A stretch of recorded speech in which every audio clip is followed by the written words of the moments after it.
જય શ્રી કૃષ્ણ. જય શ્રી કૃષ્ણ. શું નામ તમારું? ભારતીબેન. ભારતીબેન. પરિવારમાં કોણ કોણ છે?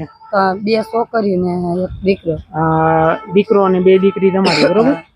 અને શું તકલીફ પડે છે અત્યારે? અનાજ ને ખાવાની તકલીફ છે, કઈ છે નહીં.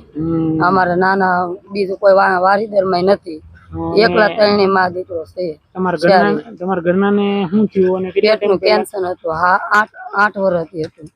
ઘણી દવા કરી. પેટનું કેન્સર હતું? હા. અને કેટલા સમય દવા કરી? 8 વર્ષ કરી દવા. અને અત્યારે શું તમે કામ કરો છો? અત્યારે ભંગાર ની મજૂરી કરીએ, વીણીએ. ભંગાર વીણો છો? એમાં કેટલા મળી જાય તમને? 150 રૂપિયા નીકળે, એમાં રેકડી ભાડું દેવું પડે. અચ્છા, એવું છે.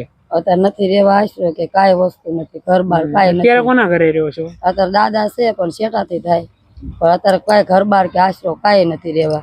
જ્યાં હોય ને 5 દી આયા 5 દી વાન પડ્યા રહે. દાદા ને ઘરે રહ્યો છો? હા. બેટા તારું નામ? કેતનબેન. અચ્છા, તારું બેટા? ઓકે, કાંઈ વાંધો નહીં, હું બનતી મદદ કરું છું તમારા માટે, બરોબર?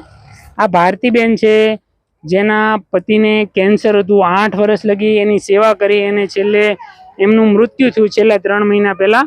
અને પોતે મહેનત મજૂરી કરી, કચરો વીણી અને 2 દીકરી અને 1 દીકરાનું ભરણ પોષણ કરે છે.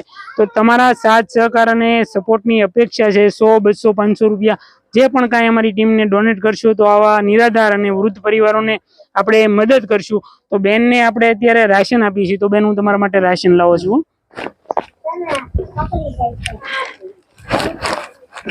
કેમ લાગ્યું ભારતીબેન, મેં તમને આ રાશન આપ્યું? સારું ને? બસ આપણે તો જેને આપ્યું, તમને મદદ કરી, એને ખૂબ ભગવાન સુખી રાખે અને આવીને આવી રીતના તમારી જેવા નિરાધાર લોકોની મદદ કરતા રહે, બરોબર?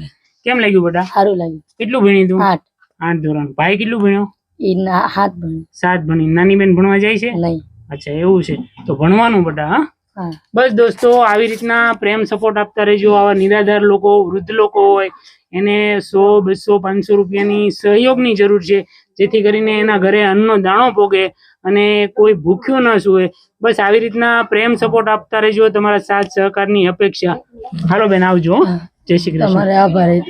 બસ આભાર તો આપણે એનો માનીએ કે જેને તમને આપ્યું એનો, બરોબર? બસ ખાઈ પીને આનંદ કરજો, બીજી કઈ ચિંતા નહીં કરવાની, અને મહેનત કરતા રહેજો.